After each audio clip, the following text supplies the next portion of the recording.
Today, on Be Something Wonderful, what third party? An unbelievable SP manifesting story. I am your host, Tom Karen, and this is the Be Something Wonderful studio of higher consciousness, where we help you level up and become the best version of yourself. Creators, welcome back. Big morning this morning. I want to talk about a client that had been an ongoing client that I haven't heard from in weeks. She has a big story, a lot that we want to talk about this. And first, I want to move into a few things.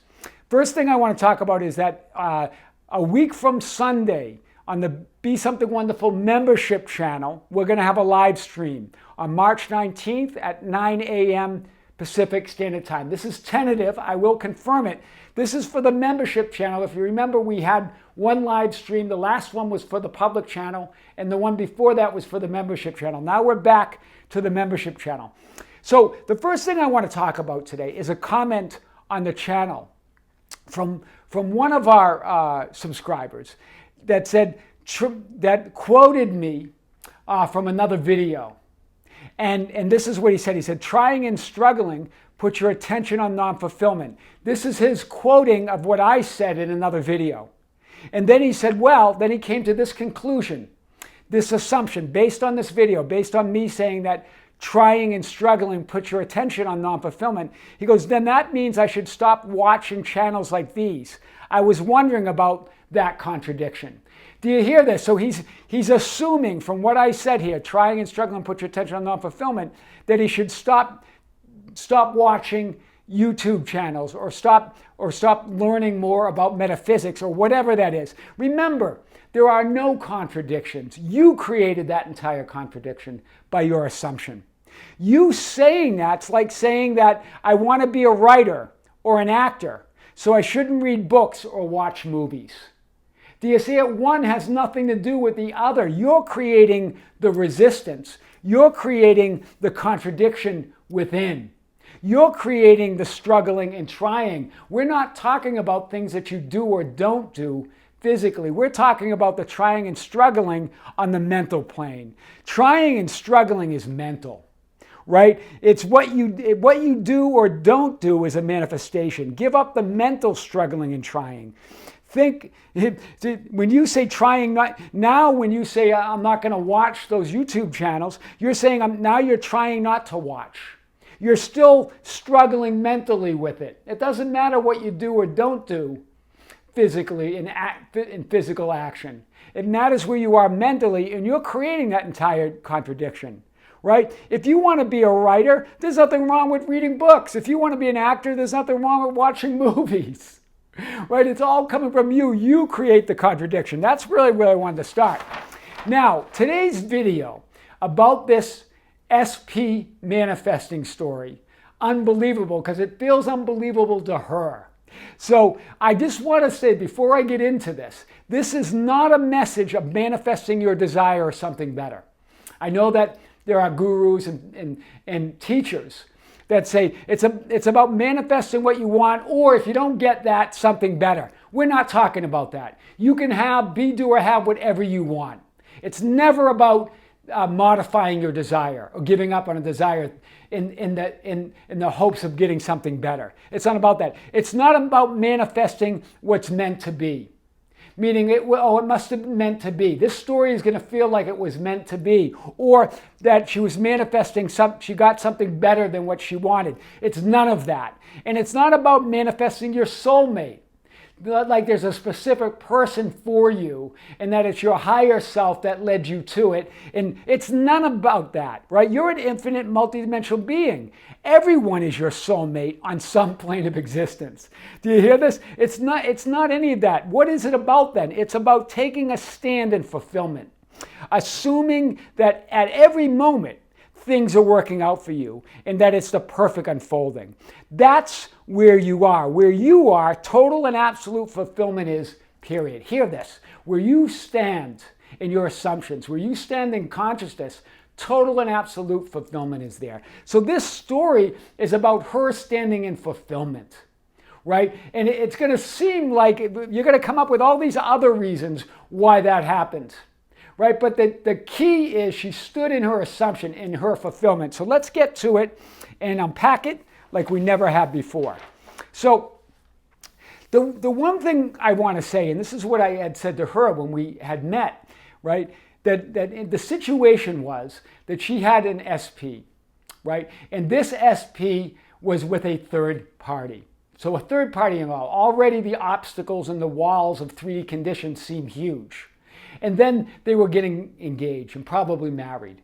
And it all seemed like overwhelming conditions. And she said, Tom, I'm trying hard to get in a state where believing that it's all working out for me or that it's the perfect unfolding.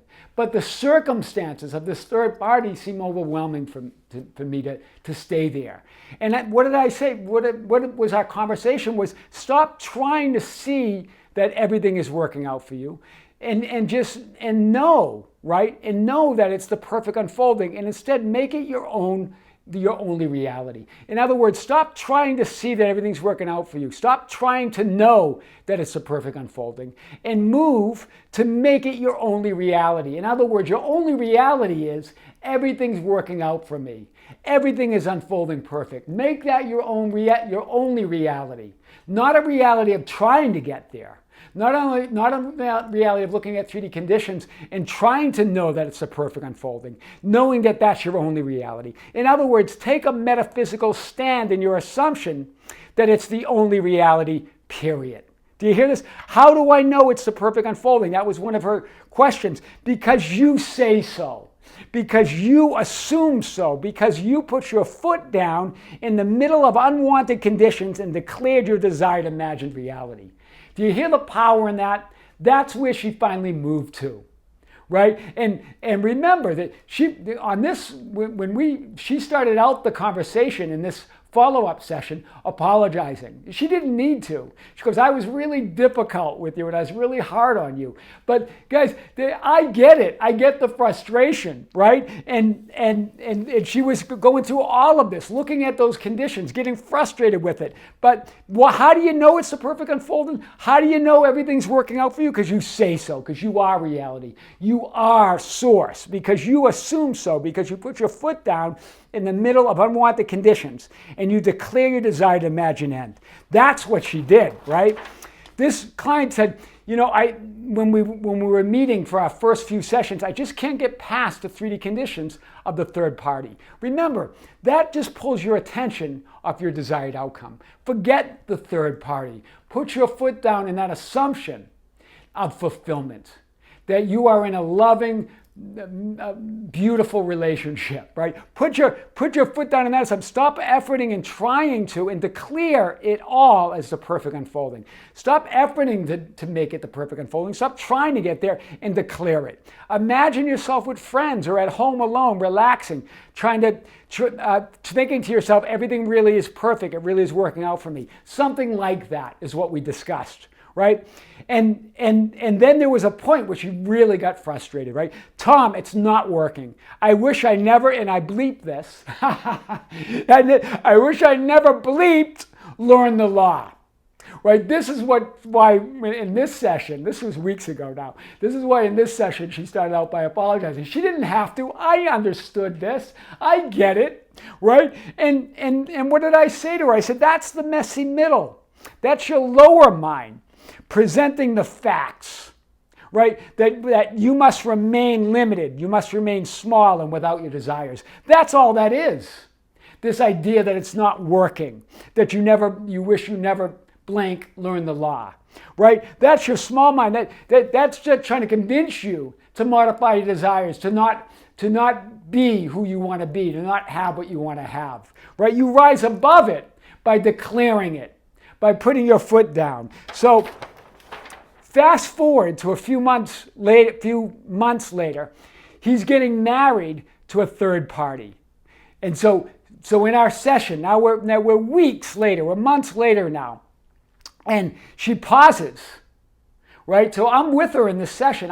I'm with her. I'm staying with her. She pauses. Then she goes, but oh my God, that's the perfect unfolding. Hear this. So thrilling. So now we're talking again, and she says he's getting married to the third party. And so I'm waiting for the punchline here, right? The truth, but oh my God, it's the perfect unfolding. I met someone. It was like a romantic comedy as we literally bumped into each other and splashed coffee on ourselves. He even likes plays. There was something about he didn't like plays or live plays. If I remember months ago or weeks ago.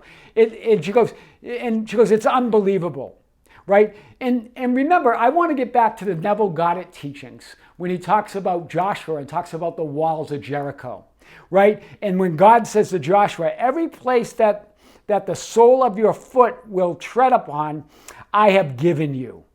And look at the tenses here. Look how dramatic this is. Every place that the sole of your foot will tread upon, future, I have given you. Present perfect, meaning I've already given it to you. It's already yours.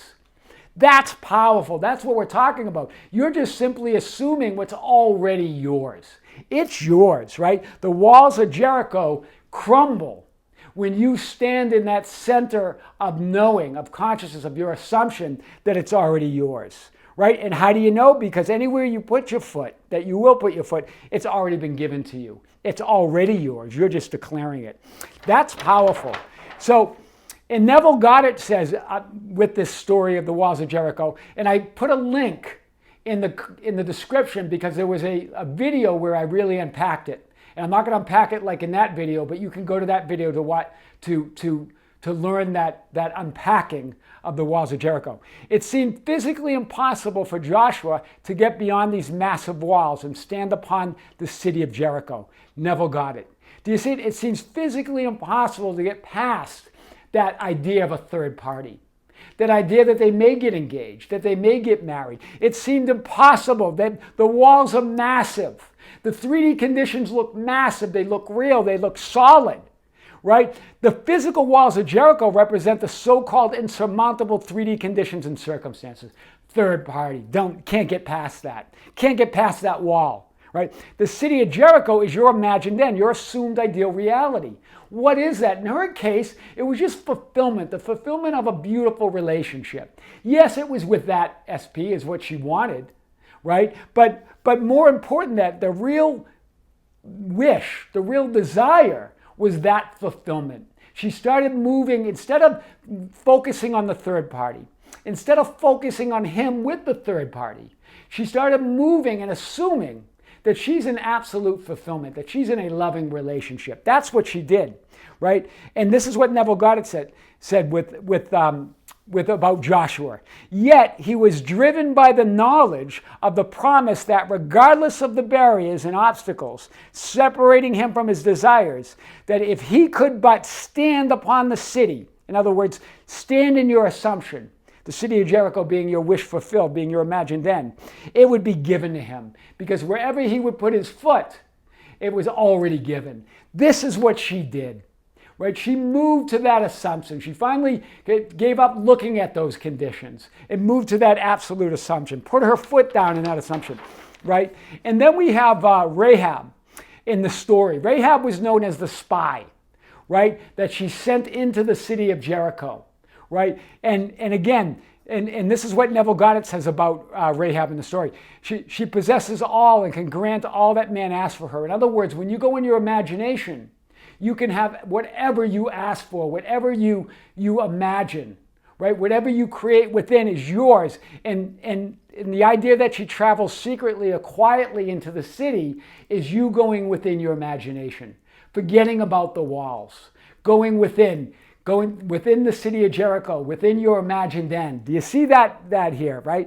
And this is what Neville says. When you appropriate it in consciousness, you have employed the spy, right? Rahab. Right? And then remember what God said to Joshua. Do not turn from it to the right or to the left so that you may have success wherever you go. In other words, put your foot down. Do not turn from that imagined end. Do not look at those walls. Right? The walls will crumble under their own weight. Wherever you can stand in this world mentally, that you can realize. Neville Goddard. Such a strong statement. Wherever you can be mentally, then you can be there physically. Right? It will unfold in 3D reality.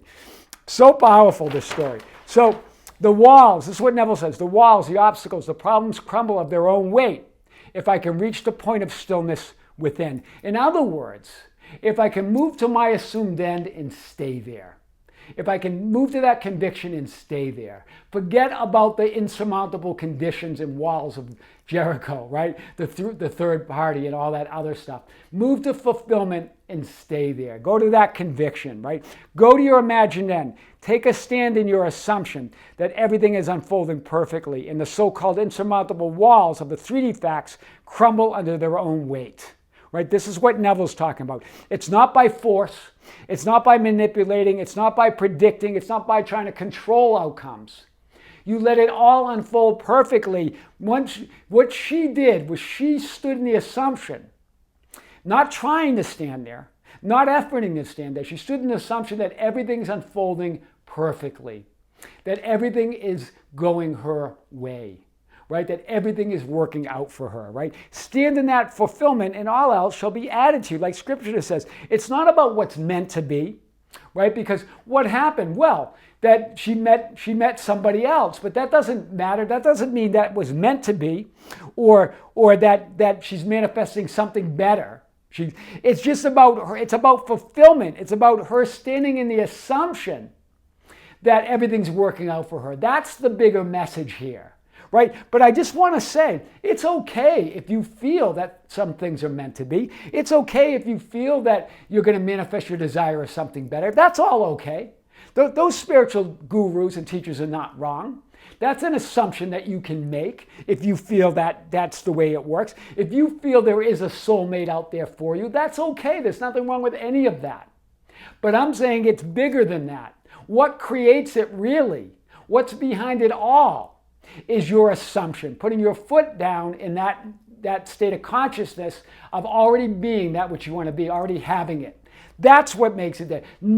Standing in the knowing that everything's always working out for you. Standing in the knowing that things are going your way. Right? Standing in the knowing that you're already in fulfillment. That's what we're talking about. Put your foot down and take a stand in fulfillment, period. Right? This is why she was so delighted. This is why she called it unbelievable, right? And then she goes, well, what third party, right? Doesn't matter, right? That's an unbelievable manifesting story. I am your host, Tom Caron, and this is the Be Something Wonderful studio of Higher Consciousness, where we help you level up and become the best version of yourself. Creators, in a week from Sunday, on the Be Something Wonderful membership channel, there's a link below if you haven't joined, if you would like to. But that's for the members. We will have another live stream for the public channel following that. I don't have the date for that yet. But a week from Sunday, we'll have a live stream. You can send your questions to info@besomethingwonderful.com. Thank you for being here. Thank you for liking the videos, sharing the videos, comment. Your comments are beautiful, all of them, because they all provide, we level up with each comment in each understanding. You can visit our Instagram and Twitter at Tom Caron. We have a Facebook group, the Be Something Wonderful Ambassadors, at facebook.com/group/BeSomethingWonderful, or you can just go to our website anytime at tomcaron.com or BeSomethingWonderful.com.